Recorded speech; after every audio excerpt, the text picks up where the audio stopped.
Magandang araw, magandang hapon at magandang gabi sa ating mga kababayan dyan sa Luzon, Visayas at Mindanao at syempre sa mga kababayan natin sa iba't ibang panig ng mundong ito, sa ating mga kababayan dyan sa sa Hague, okay? Nako po, maraming salamat po sa pagsuporta ninyo kay Tatay Digong. Kita-kits po tayo dyan. Nako, kasi bakit? Pinag-iinitan na ang mga vloggers. Nako, isusunod ang mga vloggers kay Tatay Digong. Ha? Oh, punta tayo? Ha? Punta tayo dyan sa ICC? Punta tayo sa Hague. Nako, okay. Okay, bago tayo magsimula, paalala ko lang ha. Marami pa pong mga nanonood kay Coach Oli. Sabi ni YouTube, in-inform kami, in-inform ako, na marami ay hindi pa po nakasubscribe. So kung hindi pa po kayo nakasubscribe sa channel ko, Coach Oli News PH, subscribe na po kayo. At doon sa Team Suka, sa Team Duterte, sa mga supporters ng mga Duterte, huwag pong kalimutan na i-like nyo po itong video na ito nang sa ganun ay mas kumalat. Kailangan vigilante po tayo. Kailangan mapagbantay. Kailangan po ay tayo ay aktibo. Okay, so tulong-tulong po tayo, ikalat natin itong video na ito sa pamagitan ng pag-subscribe, pag-like, at pag-share. Okay? So, pinopromote ko rin po yung bago kong channel, yung Coach Oli News 2 sa TikTok, sa Facebook, at sa YouTube. Subscribe din po kayo dyan. Pakisuportahan po ninyo. Again, Coach Oli News 2, pero yung original channel ko po ay Coach Oli News PH. Ito po ang ating magiging topic ngayon. Mga vloggers susunod sa ICC. Uy, kita-kita tayo doon mga vloggers. Isusunod sa Duterte. Yari kayo mga vloggers. Number 2. Parang hindi vlogger, no? Siyempre kailangan enjoy lang tayo kasi alam nyo, tayo talaga ay bubusalan ng mga yan. Gagawin yan pananakot, aambahan ka ng kaso, bubusalan ng bunganga mo ng pera, etc., etc. Lahat po gagawin yan. Tatakutin ka. Ngayon, pag nagpatakot ka, wala na, di ba? So, enjoy lang. Anyway, at the end of the day, basta tayo, nag-iingat tayo sa ating ginagawa, at tayo ay tumutuloy sa katotohanan, hindi tayo nag-fake news, bahala na ang Diyos sa proteksyon, di ba? Okay, number 2, China, sasaklolo sa Pilipinas. Sasaklolo doon sa mga inaapi ng human rights. Buti pa ang China. Okay. Pangatlo, DOJ, abusado sa kapangyarihan. Mamaya, paliwanag natin bakit may maraming mga nagbibigay sa atin ng komentaryo o mensahe na grabe tong DOJ natin. Okay?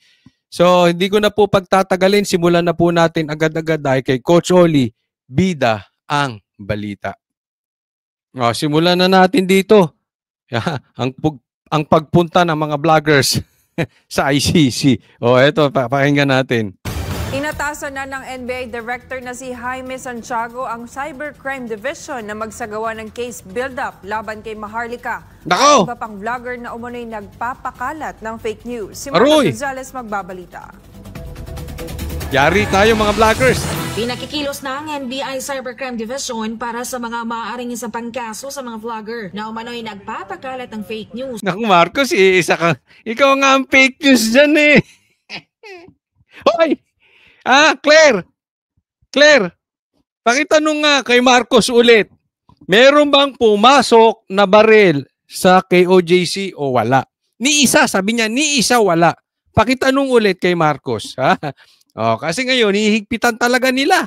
Kakasuhin at may planong damputin ng mga vloggers. Anong gagawin ninyo? Pagkadampot nyo sa vloggers, isasakay nyo kami sa jet plane, dadalhin nyo kami sa Hague. Uy, ICC to. Napaka-desperado mo, Marcos. Oy, ayaw mo, may mga nagsasalita, ha? O sige, tuloy mo lang yan.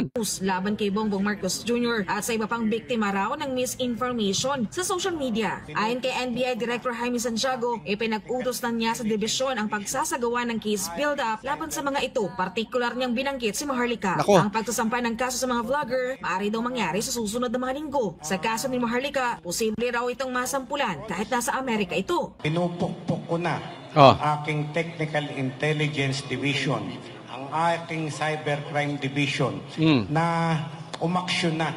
Sobra na itong mga yung trolls, yung mga trolls. Teka muna, ha? Sabi niya, sobra na itong mga trolls. Kailangan i-identify natin. Ano ba ang meaning nyo ng trolls? Kasi baka mamaya ang meaning nyo ng trolls ay Duterte supporters. Unfair po yun. Kailangan i-define nyo yung mabuti. And let's see. Dahil maraming supporters si BBM na trolls. Dahil maraming vloggers si BBM na trolls. So kailangan supportahin. Kailangan po patas tayo dito. Sa akin walang problema eh. Sa akin talaga dapat malinis ang fake news. Bakit? Kasi nadadamay kaming mga vloggers. Pag nag-fake news yung isa, sasabihin ng isa, may Talano Gold na ipinapangako ang mga Marcos. At pagka nanalo si Marcos, magkakaroon ng Talano Gold. 3 taon na si Marcos hanggang ngayon, wala pa yung Talano Gold. Yung nagpakalat nun, kumita na, ang laki na ng kinita. Si Marcos nakinabang din doon. Bakit? Ang daming nabudol nun, ang daming naniwala. Hindi naman nila kinontra yun, or kung kinontra man nila yun, hindi para talagang dinisiplina, oy, teka muna, huminto ka na, walang Talano Gold, yung talagang sineryoso, hindi, nakinabang si Marcos doon. Oh, nabudol ang Pilipino, patungkol dyan sa Talano Gold, yung nagpakalat ng Talano Gold, milyon na ang subscribers. Ang laki na ng kinita. Si Marcos presidente na. Di ba? So ang gusto natin dito, ayaw talaga natin ng fake news. Walang problema doon. Pero kasi kung tatawagin yung fake news basta Duterte, ay mali po yun. Hindi po yan patas, ha? Sir, kailangan lang po, ako suportado ko yung gusto ninyo. Kailangan po, patas tayo. Ang sabi ng batas, equal protection of the law. Yung protection nyo sa mga BBM vloggers, dapat protection din sa mga DDS vloggers. Tama or tamang-tama? Hindi po pwedeng ha? Kaya ako na dito sa ganyan, na pag troll, pag fake news, regardless. Dapat kastiguhin nyo rin yun. Yung vlogger na nagpakalat ng Talano Gold. Actually, dapat si Marcos kastiguhin nyo rin eh. Nagpakalat siya. Ng fake news. Binalita pa ng mainstream media, walang pumasok na barel sa KOJC. Tanungin mo yung amo mo. Claire, tanungin mo yung amo nyo. Diba? Simple. Sobra na, kabastusan ng pinagkagagawa. Meron isa, tutumbukin ko, yung Maharlika. Nandun siya sa Amerika, tira ng tira. But then, ipinapalabas dito sa Pilipinas, right? Therefore, pwede siyang kasuhan dito sa Pilipinas. Hihingi raw sila ng tulong sa Interpol. Ayun, yun naman pala, Interpol. Bakit? Parang pinalit ulo mo. Si Tatay Digo, parang pinalit wala akong sinasabi, pero parang lumalabas na ipinalit ulo nyo si Tatay Digong. Halimbawa, kasi bakit? Anong sinasabi ni Marcos? Ang nag-comply lang daw sila sa Interpol. Ano ba itong Interpol? International Police. Yan yung parang, kung may police tayo, may PNP tayo dito, ito yung international. So, nag-comply sila kasi nag-issue ng red notice ang Interpol na dapat hulihin si Tatay Digong. Ito naman presidente natin, utu-utu. Pinahuli nga. Si Torre naman, pasikat. Siyempre, hihuhulihin na yun. Di ba? Ako nga may tanong eh. Tanong lang Ang pagtatanong po ay hindi fake news. May bonus ba sa tingin ninyo? Pag mapadala si Tatay Digong sa mas mabilis na panahon. Kasi alam nyo, yung pagpapadala sa kanya, sinurkat eh. Pagkahuli, kailangan ilipad agad. Hindi na pinaharap sa korte. Ang tanong ko nga, may bonus ba kay Torre kung mapalipad niya sa araw na yun, o within 2 hours, or within 1 hour, or within 6 hours? Parang mas malaki bonus pag within 1 hour. Pag within 2 hours, mas malaki bonus. Oh. Pag within 6 hours, lumiliit na ang bonus. Pag kinabukasan na, may utang ka pa.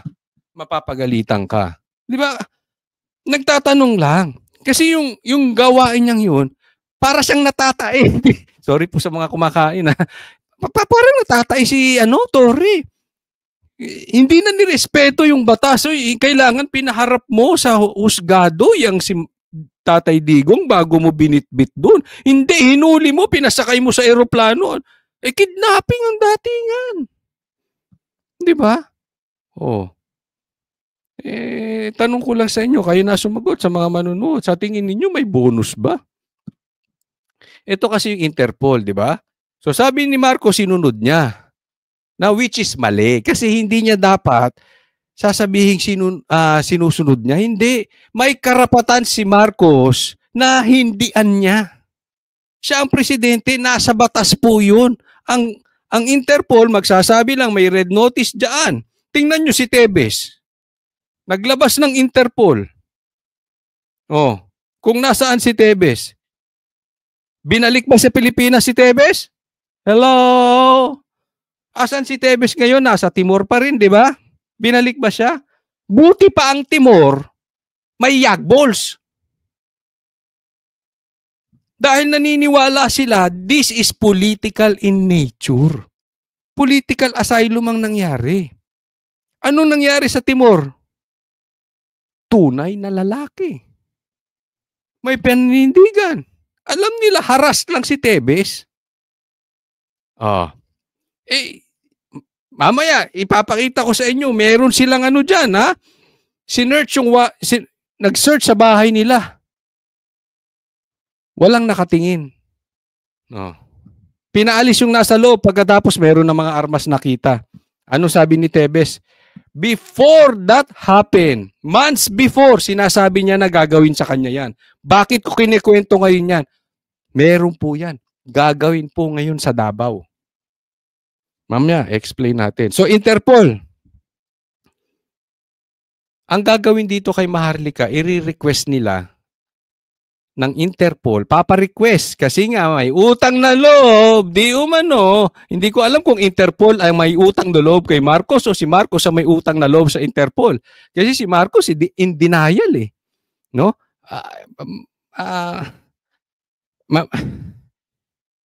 Medyo kabaklaan para sa akin yun. No? Alam nyo, kung pinahuli mo si PRRD, sana man lang panindigan mo Marcos. Hindi yung dinideny mo na wala kang kamay dito.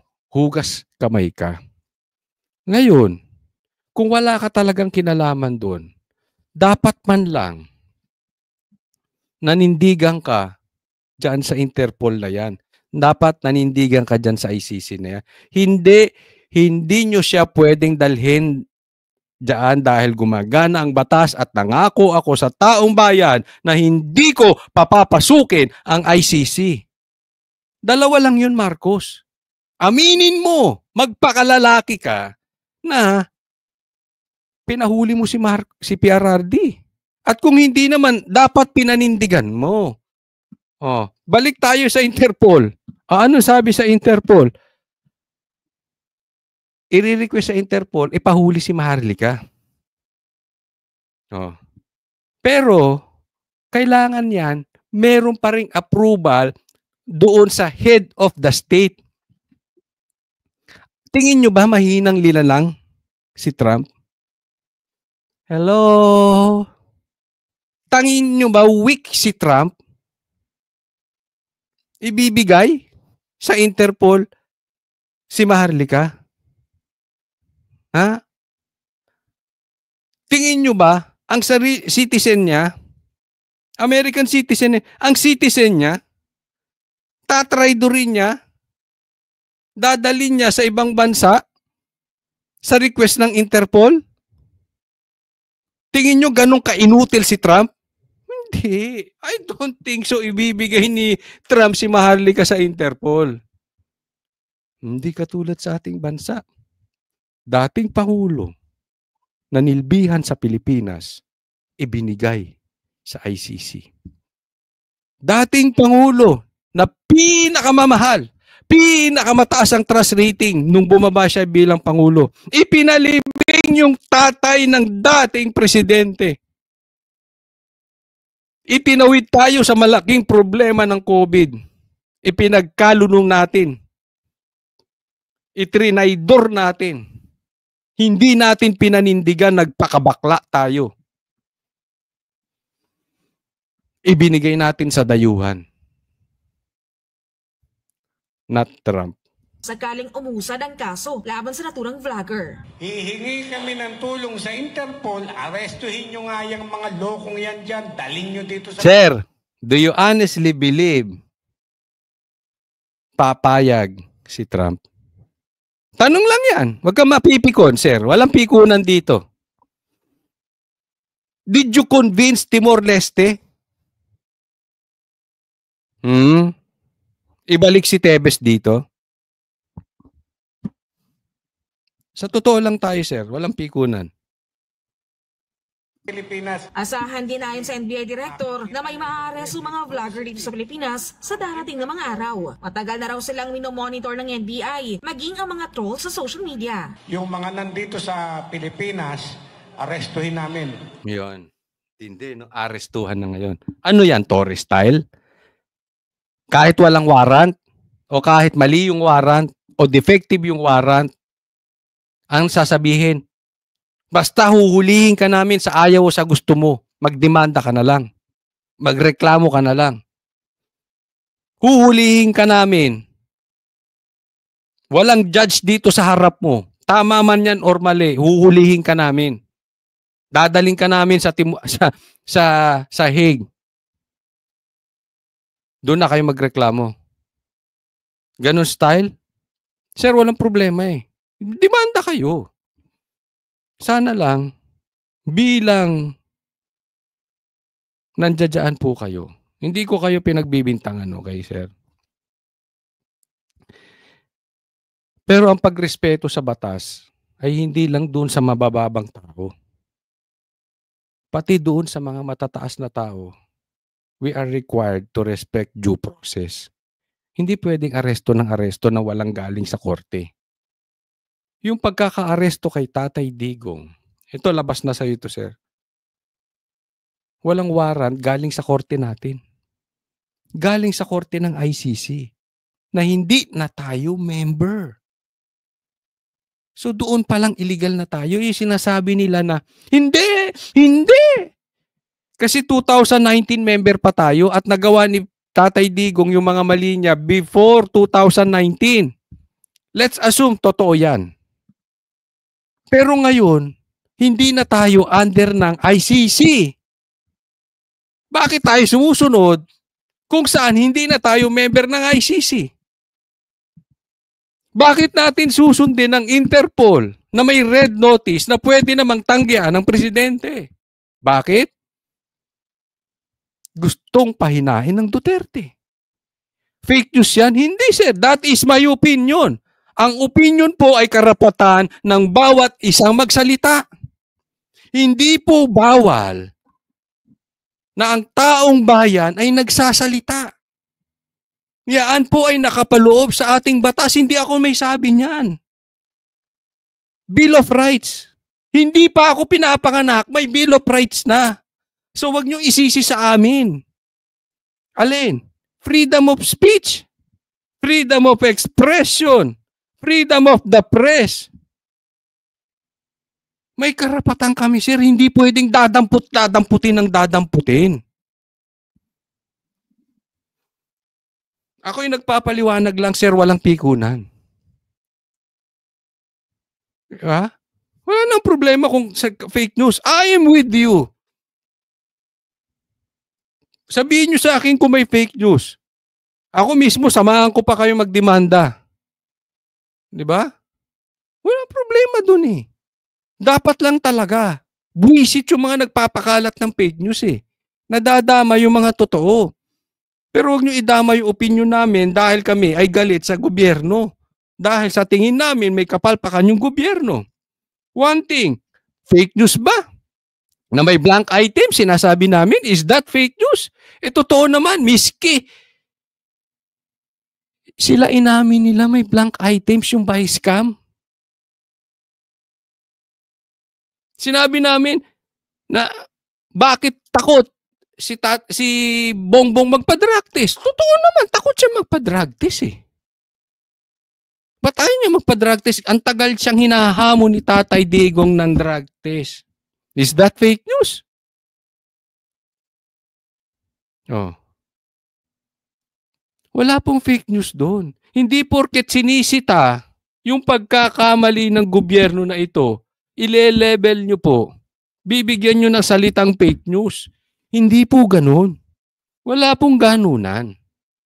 Diba? Ang mga fake news, yung mga yan, kung ano, haka-haka na iisip, may Talano Gold, etc. And the likes. Kayo na mag-isip kasi ayokong sabihin eh. Ang dami kasi rin nagpapakalat. Baka mamaya tawaan pati yung mga ibang kakilala kong vloggers. Pero meron sila talagang kung ano-anong pumapasok sa utak nila eh, na parang lahat alam. May ganun eh, di ba? Oh.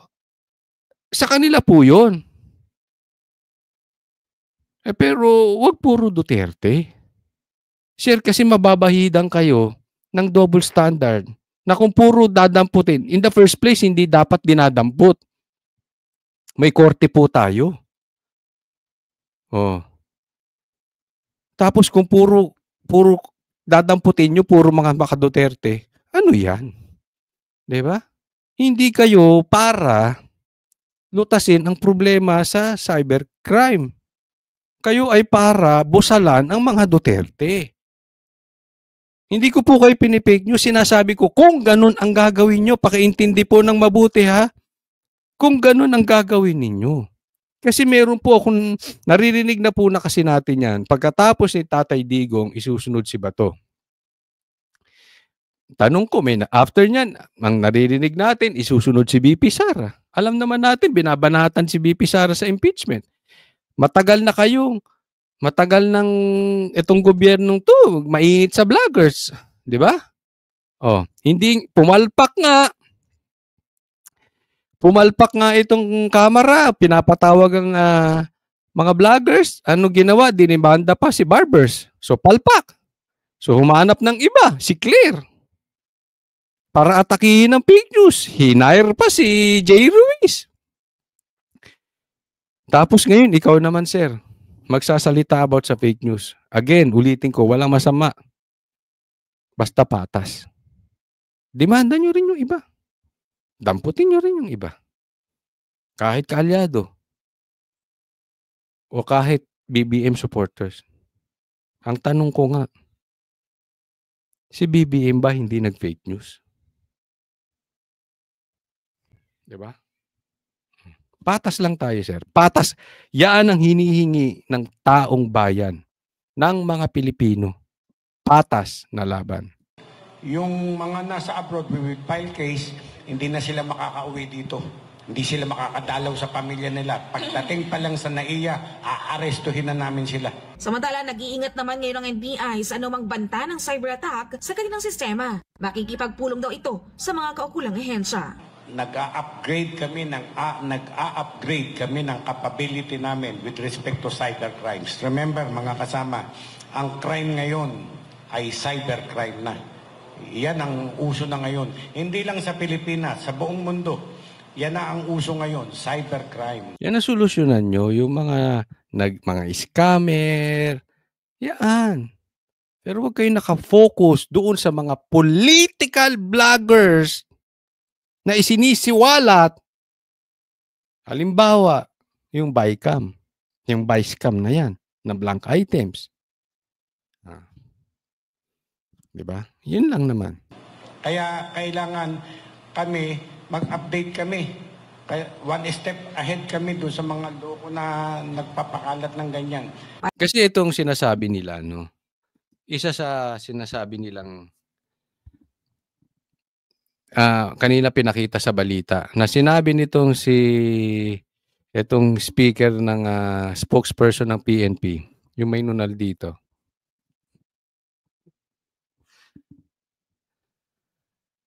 Hindi daw umiiyak, nagpupunas ng pawis. So, fake news na daw yun. Sinabi. Kayo humusga. Taong bayan naman humuhusga eh. Kung ang tingin ko ron umiiyak. Bakit ko kanyo sabing tingin ko umiiyak? 'Di ba? Pero hindi ko pinost 'yun. Pero kung ako tatanungin mo doon sa video na 'yon, umiiyak talaga, 'di ba? Bakit nakayuko? Ang pawis nasa noo.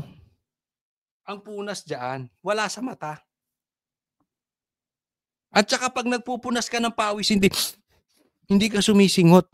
Kayo na lang manood ng video. Pwedeng magkakaiba tayo, sa tingin nyo umiiyak, sa tingin nyo nagpapanas ng pawis. But that is opinion. You cannot just call that fake news. That's how I see it. Diba? Bagamat hindi ko pinakalat yon, but that's how I see it. Diba? Saka nakakita na magpupunas dahil daw mainit. Tapos mananatiling matagal nakayuko. Tiningnan na siya nung nasa harap niya, nakayuko pa rin. Nakaganon pa rin. Di ba? Kung nagpunas ka ng pawis, pagtas mo ng pawis, ganyan ka na. Being a policeman ba yun o policewoman? Hindi ko pansin. Tayo ka na. Hindi ka mananatiling nakayuko at humihikbi. Huwag na natin pagtalunan kung umiiyak ba yun o nagpupunas ng pawis. Pero napaka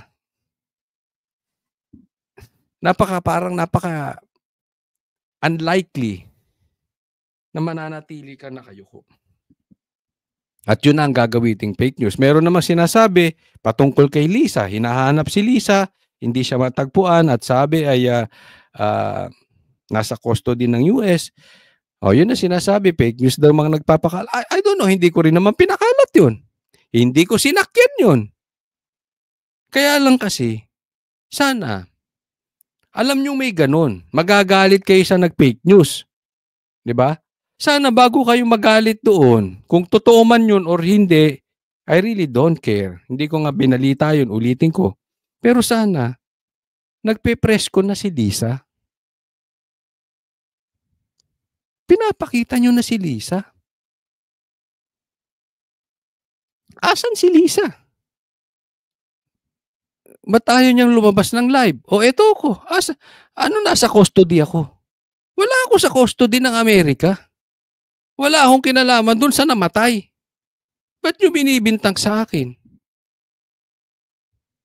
Simple lang eh. Labas siya live. Ang dami niyang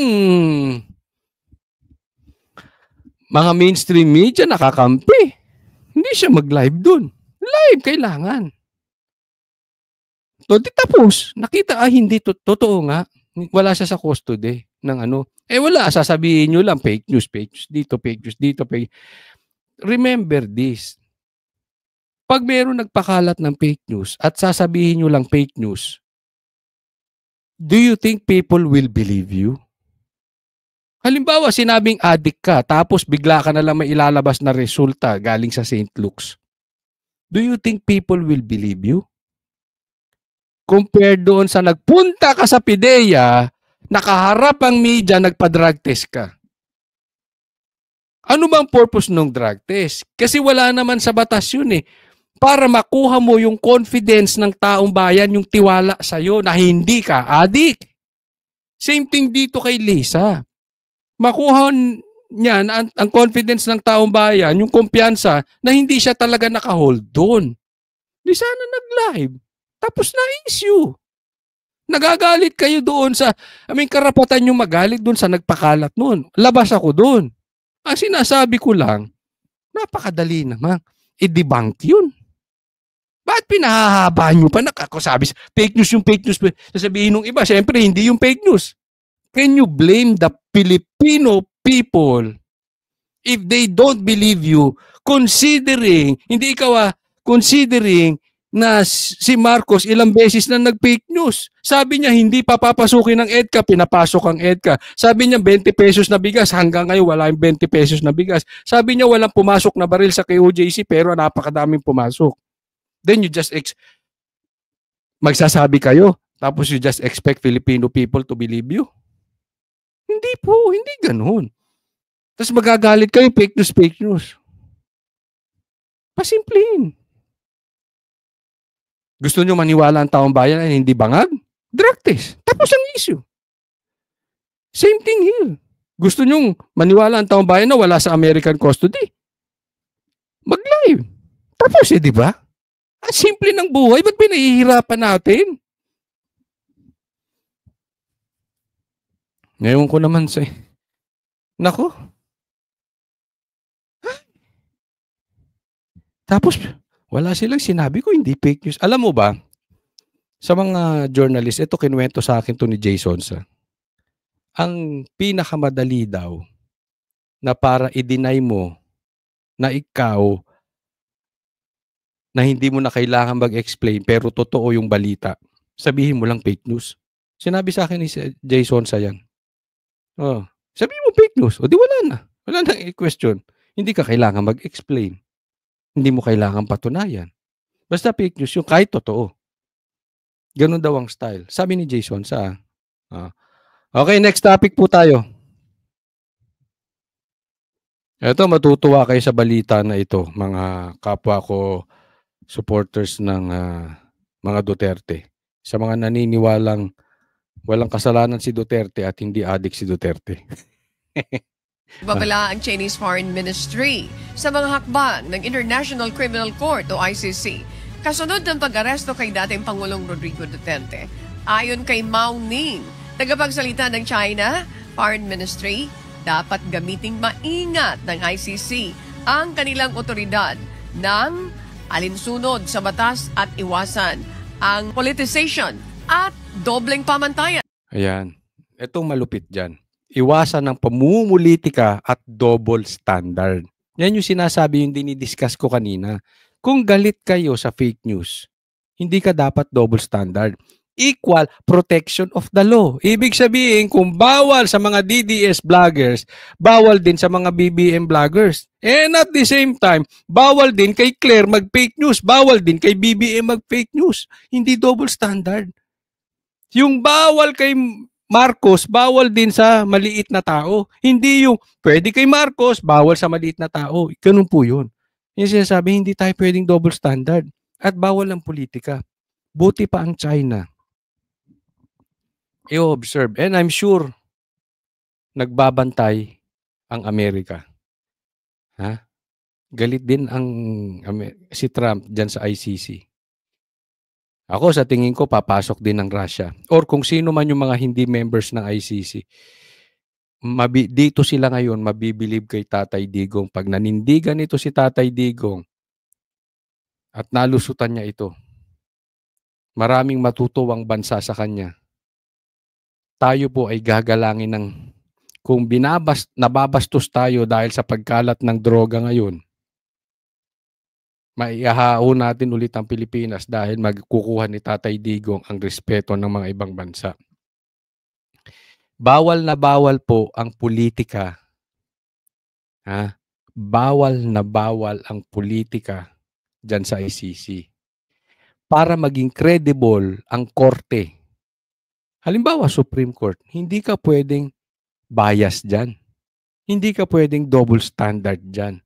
Nag-Supreme Court ay parang kaparehas o parallel ng ICC.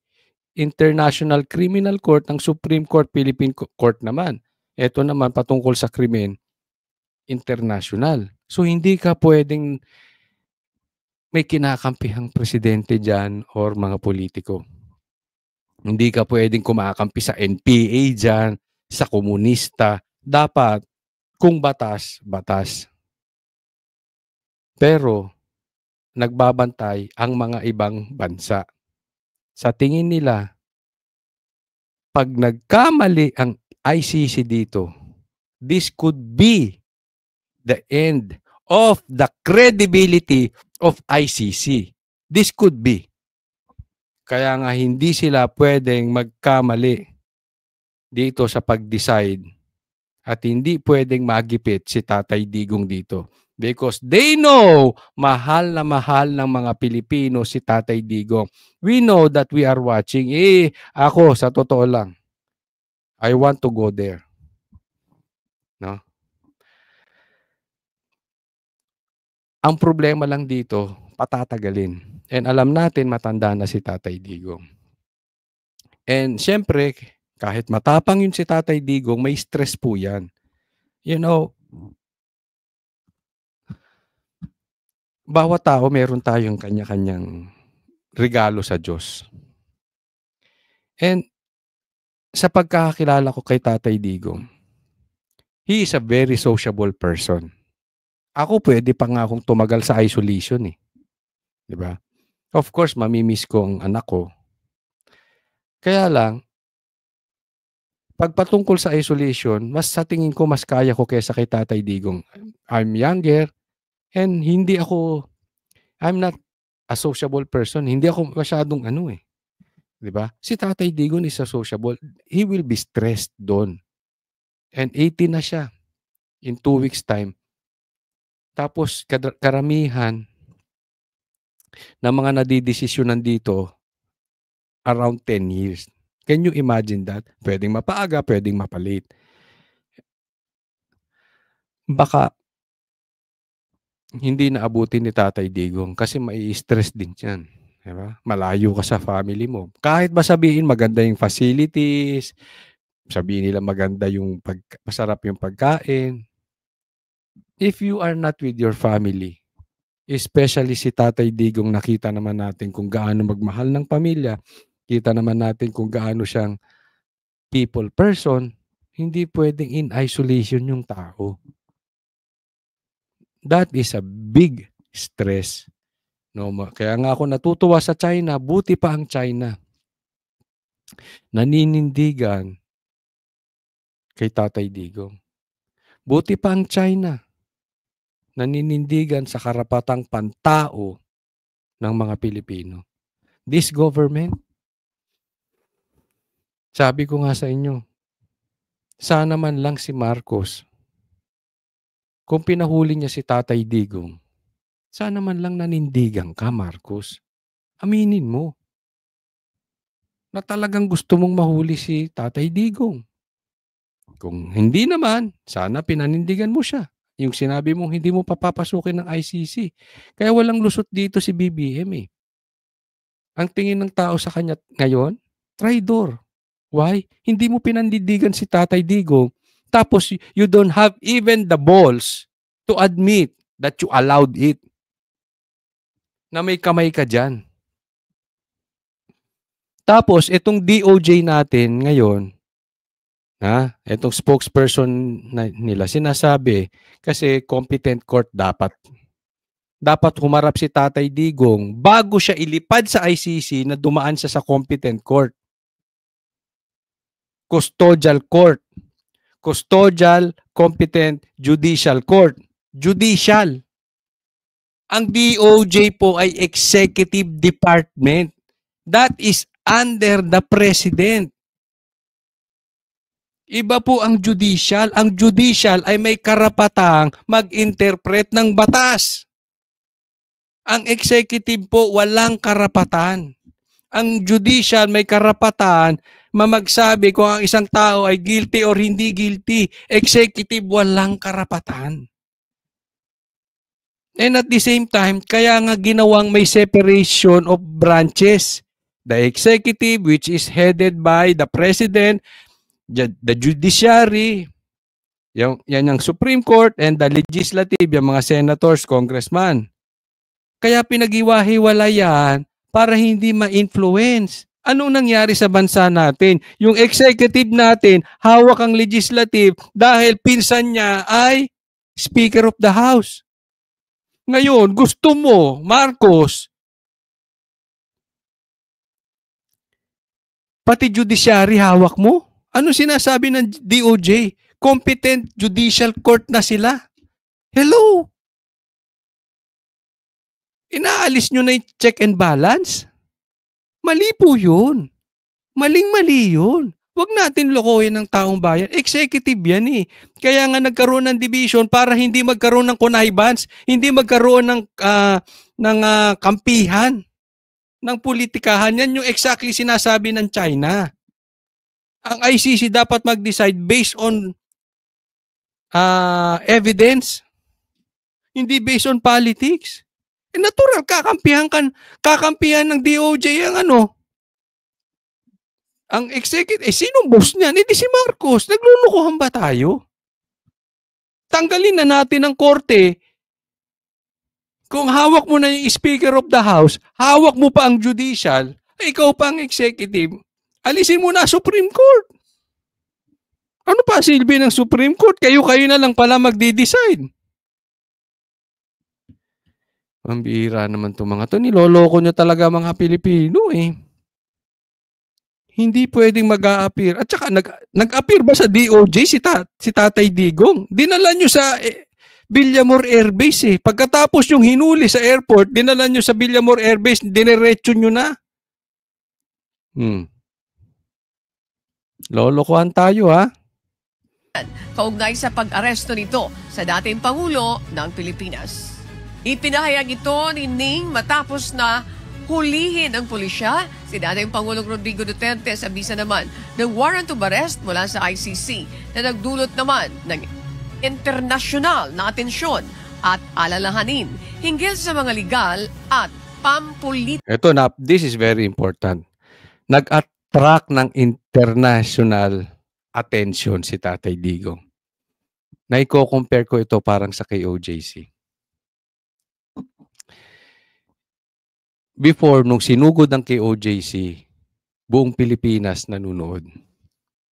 Sinugod ng 5,000 na pulis.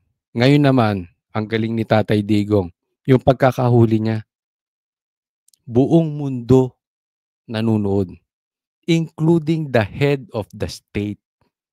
Yung mga presidents, prime minister na nanunood.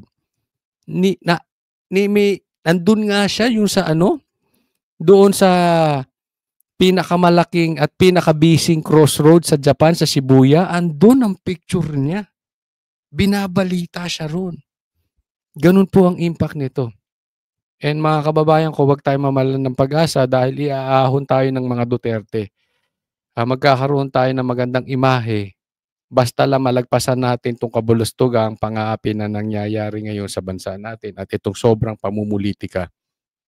And I'm sure, magaling po si Tatay Digong dyan. Susuportahan siya ng mga ibang bansa. Nakita nila na talagang si Tatay Digong talagang namang nanilbihan sa Pilipinas. Ako naniniwala doon, no? But meron tayong malaking problema ngayon dahil pinag-iinitan nga ang mga vloggers tapos isusunod pa itong may nababalitang may mga tangke na sa Davao, okay? So i-check pa natin ang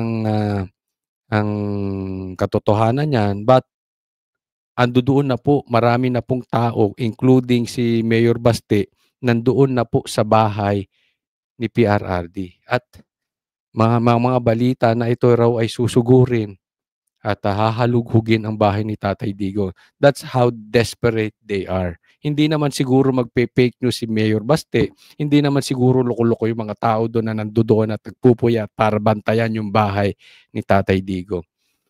Diba? So, again, yung nangyari kay Tatay Digong is the same, parang KOJC Part 2. Patikim lang yung ginawa nila sa KOJC. Ngayon, gagawin naman. Bahay naman ni Tatay Digong susugurin kahit wala siya doon. Buti na lang, yung mga taga Davao ay nagbabantay doon. Diba? So, ako, hindi ko pa rin talaga nakita kung may mga tangke na nga sa Davao, pero I would like to believe na totoo yun. Bakit? Dahil makilang araw nga, nabalita na may mga pulis doon. Madaming pulis. Tapos, ngayon naman, nagpuntahan na sa bahay ni Tatay Digong and naalala nyo yung sa KOJC, we received a report. Kaya kaming banateros nagpinta sa KOJC. Meron nagsabi sa amin susugod doon ang grupo ni Torre. At first, ayaw naming maniwala. Pero sinabi, siguradong susugod. Kasi hindi ka panipaniwala, di ba? I mean, ba't ka magdadala ng 5,000 na pulis? Hahanapin mo isang tao lang. Ganun na ba sila ka walang hiya? Ganun na ba sila ka mapang-api? Una, hindi namin pinawalaan. And yet, pumunta pa rin kami. Tapos ilang gabi na, mga 1, 2, 3 gabi, wala pa rin mga pulis na sumusugod. Pero, alam nyo, imposible man pag-iisipin mong gagawin ng mga pulis and yet ginawa nila. Kaya ako, I would like to believe na talagang susugurin yung bahay ni Tatay Digong. Why? Mainit sila sa Davao. Tandaan nyo, nagtanim pa nga sila dyan. Lumabas sa balita, di ba? Yung nahuli nila dyan. Yung nahuli nila sa Davao. Arte lang. Drama pala. Sinisira lang talaga Davao yung merong nagnakaw dyan sa jewelry shop sa Davao na 3 nahuli, nakamotor. Umamin. Drama lang. So, ako with my experience sa KOJC Siege, alam ko ang pulis ngayon, capable. Under Torre, everything is possible. Kahit isipin mo, ganun ba sila ka-desperate? Yes. Basta si Torre gumalaw, kahit sa tingin mo, imposible, hindi magagawa ng isang pulis. Under Torre, yes, it will happen. Nagawa niya at first, nagawa niya at second, magagawa niya ulit. Until the court stops Torre. Tuloy-tuloy yan. Bakit? Wineponize na ni Marcos. So, tayo'y patuloy lang magbantay. Ang implikasyon nito. Yan, maraming salamat po. Huwag pong kakalimutan na mag-subscribe po kayo kay Coach Oli at lagi nyo pong aabangan ng aking videos. Okay? Maraming salamat po para sa Diyos at Pilipinas nating mahal. God bless everyone.